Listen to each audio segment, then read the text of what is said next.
नमस्कार, आप देख रहे हैं सत्य हिंदी का दोपहर 2 बजे का बुलेटिन और मैं हूं आपके साथ कृति सिंह। देश भर में हर परीक्षा व्यवस्था पर सवाल खड़े हो रहे हैं। कहीं सीयूईटी परीक्षा शुरू तो हुई, लेकिन इससे पहले पूरे देश भर में छात्रों को अव्यवस्था के खिलाफ विरोध करना पड़ा, तो कहीं पेपर लीक के खिलाफ युवाओं का गुस्सा सड़कों पर दिखाई दिया। प्रयागराज से लेकर नोएडा तक छात्र अब सीधे सरकार, शिक्षा मंत्री और प्रधानमंत्री से जवाब मांग रहे हैं। उधर आम जनता पर महंगाई की एक और मार पड़ने वाली है। वहीं दुनिया की नजर अमेरिका पर टिकी है, जहां ट्रंप की ईरान शांति समझौते को लेकर हुई अहम बैठक किसी भी नतीजे पर नहीं पहुंच सकी। इन सभी खबरों पर होगी हमारी सबसे खास नजर। शुरुआत करेंगे 5 बड़ी खबरों से। देश भर में सीयूईटी परीक्षा पर बवाल, तकनीकी गड़बड़ी से छात्रों का फूटा गुस्सा। पेपर लीक पर छात्रों का सवाल, प्रधानमंत्री और शिक्षा मंत्री से मांगा जवाब। जून में बिजली बिल बढ़ सकता है, उपभोक्ताओं पर बढ़ेगा अतिरिक्त बोझ। घुसपैठियों पर शाह का बयान, महुआ बोले झूठे और नाकाम गृह मंत्री। ईरान शांति समझौते पर ट्रंप की बैठक बेनतीजा, फैसला अब भी बाकी। देश भर में अब सीयूईटी यूजी परीक्षा को लेकर भी विवाद खड़ा हो गया है। सीयूईटी परीक्षा देरी से शुरू हुई, जिसकी वजह से देश भर में छात्रों का गुस्सा फूट पड़ा। उन्हें काफी देर तक बैठाए रखा गया या कई जगह तो छात्र भरी गर्मी में धूप में झुलसते रहे। नोएडा के सेक्टर 62 स्थित आदर्श परीक्षा केंद्र में शनिवार को आयोजित सीयूईटी परीक्षा पर उस समय विवाद हो गया, जब तकनीकी खामी के कारण परीक्षा शुरू ही नहीं हो पाई। सुबह से बड़ी उम्मीदों के साथ परीक्षा देने पहुंचे सैकड़ों छात्र और उनके अभिभावक भारी परेशानी का सामना करते रहे। समय पर केंद्र पहुंचने के बावजूद अभ्यर्थियों को लंबी लंबी कतारों में खड़ा रहना पड़ा और जब वे परीक्षा कक्ष तक पहुंचे तो वहां भी अव्यवस्थाओं का सामना करना पड़ा। छात्रों का आरोप है कि उन्हें 1 से 2 घंटे तक परीक्षा शुरू होने का इंतजार में कक्ष में ऐसे ही बैठाए रखा गया। इस दौरान कई कमरों में तो पंखे तक नहीं लगे थे, जिससे भीषण गर्मी में छात्रों को परेशानी और ज्यादा बढ़ गई। छात्र लगातार इंतजार करते रहे कि शायद कुछ देर में परीक्षा शुरू हो जाए। आखिरकार जब परीक्षा की टाइमिंग बदली गई तो छात्रों का गुस्सा और ज्यादा फूट पड़ा। बड़ी संख्या में अभ्यर्थी और उनके अभिभावक केंद्र के बाहर इकट्ठा हो गए और एनटीए के खिलाफ जमकर नारेबाजी करने लगे।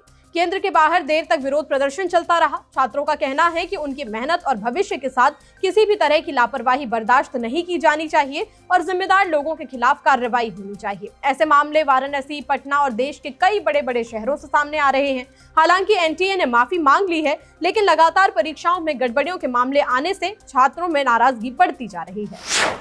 प्रयागराज में भर्ती परीक्षाओं में धांधली के खिलाफ जेनजी यानी आज के युवाओं ने मोर्चा खोल दिया है। सैकड़ों की संख्या में छात्र पेपर लीक और बेरोजगारी के खिलाफ उठ खड़े हुए हैं। संयुक्त प्रतियोगी छात्र हुंकार मंच के बैनर तले ये बड़ा प्रदर्शन हुआ। इन नौजवानों ने हाथों में मोमबत्तियां लेकर एक शांतिपूर्ण कैंडल मार्च निकाला। ये मार्च मनमोहन पार्क चौराहे से शुरू होकर चंद्रशेखर आजाद पार्क तक किया गया। इस दौरान युवाओं ने सरकार और भर्ती एजेंसियों के खिलाफ जमकर नारेबाजी की। इस जेनजी पीढ़ी का आरोप है कि लेखपाल और यूपीएससी जैसी परीक्षाओं में भारी धांधली हुई है। लगातार हो रहे पेपर लीक से इन होनहार पीढ़ी का भविष्य अधर में लटक गया है। युवाओं का कहना है कि बार बार के घोटालों से परीक्षा सिस्टम पर बहुत ज्यादा भरोसा था, जो वो अब खत्म होता जा रहा है। अपनी आवाज बुलंद करने के लिए इन्होंने 12 जून को लखनऊ चलो आंदोलन का भी ऐलान कर दिया है। पेपर लीक और परीक्षाओं में गड़बड़ी से परेशान छात्र अब सीधे प्रधानमंत्री नरेंद्र मोदी से जवाब मांग रहे हैं। सोशल मीडिया पर वायरल वीडियो में नाराज छात्रों का कहना है कि शिक्षा मंत्री धर्मेंद्र प्रधान की इस पूरे मामले में कोई जवाबदेही नहीं है। छात्रों ने आरोप लगाया कि शिक्षा मंत्री का आज तक एक ऐसा बयान नहीं आया जिसमें वे युवाओं के भविष्य की बात कर रहे हों। सबसे ज्यादा नाराजगी प्रधानमंत्री मोदी के परीक्षा पर चर्चा कार्यक्रम को लेकर देखी जा रही है। युवाओं का कहना है कि प्रधानमंत्री परीक्षा की तैयारी पर तो बड़ी बड़ी बातें करते हैं, लेकिन जब करोड़ों छात्रों का पेपर लीक हो जाता है तो वो पूरी तरह चुप्पी साध लेते हैं। एनटीए और एसएससी जैसी बड़ी संस्थाएं बस एक नोटिस जारी कर परीक्षा रद्द कर देती हैं। छात्रों को दोबारा परीक्षा देने का फरमान सुनाकर पल्ला झाड़ लिया जाता है। इस पूरी व्यवस्था से निराश छात्र अब पूछ रहे हैं कि आखिर ऐसा कब तक चलेगा। युवाओं का दर्द है कि उनकी कहीं कोई भी सुनवाई नहीं हो रही है और जिम्मेदार लोगों को कोई फर्क नहीं पड़ रहा है।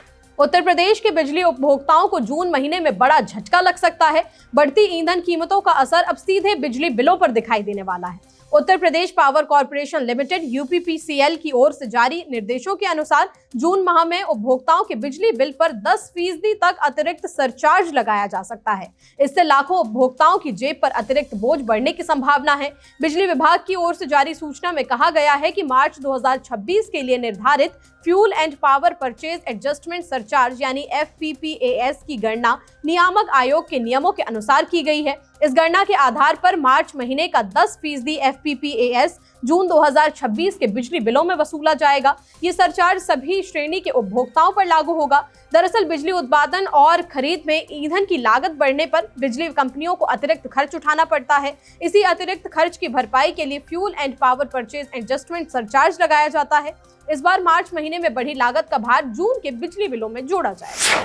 बंगाल में घुसपैठियों पर केंद्रीय गृह मंत्री अमित शाह के बयान पर टीएमसी सांसद महुआ मोइत्रा ने पलटवार किया है। शाह ने हाल ही में कहा था कि पहले पश्चिम बंगाल में हर दिन 5,000 से 10,000 घुसपैठिए आते थे, लेकिन अब उतने ही लोग वापस जा रहे हैं। इस पर महुआ मोइत्रा ने तीखी प्रतिक्रिया देते हुए कहा कि सच में तो वो तो आपके कार्यकाल में आए और आपके ही कार्यकाल में जा रहे हैं।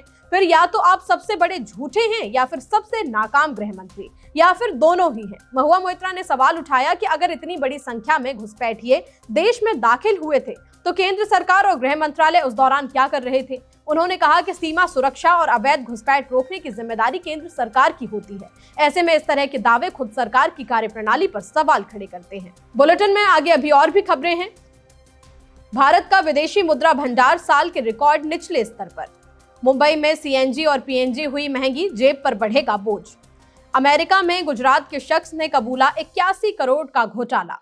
ईरान शांति समझौते पर व्हाइट हाउस की बड़ी बैठक रही बेनतीजा।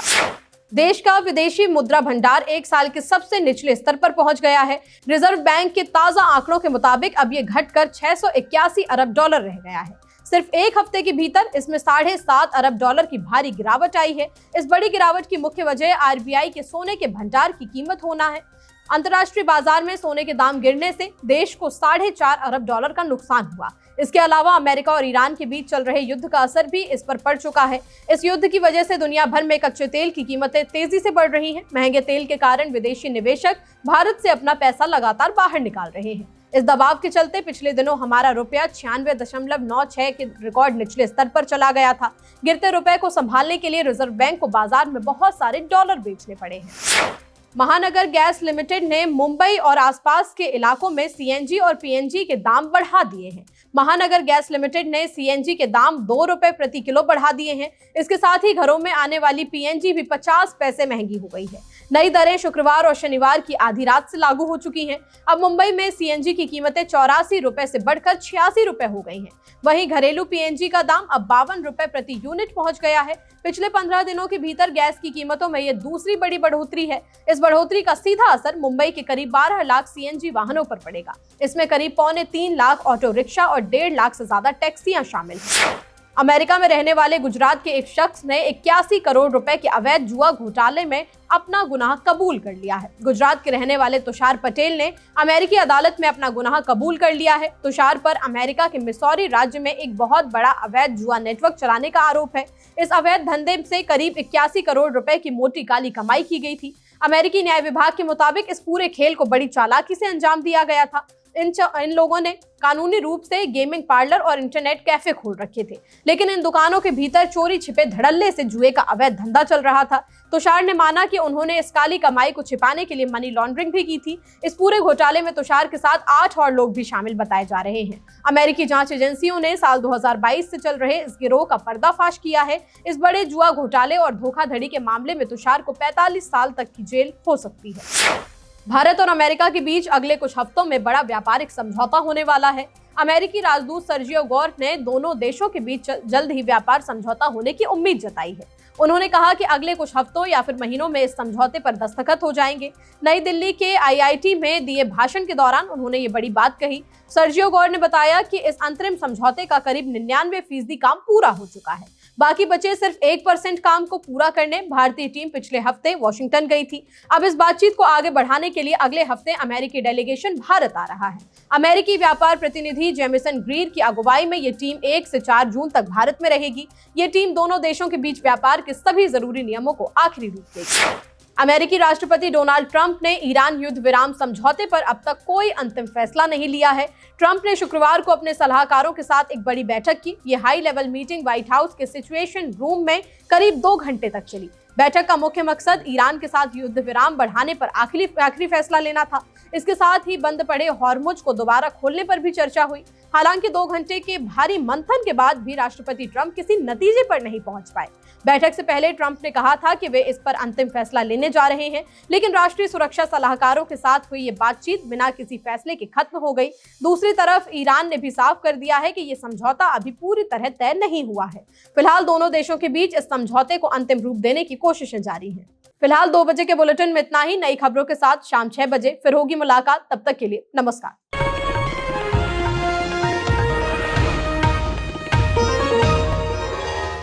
Copyright disclaimer under Section 107 of the Copyright Act 1976. Allowance is made for fair use for purposes such as criticism, comment, news reporting, scholarship, and research. Fair use is a use permitted by copyright statute that might otherwise be infringing.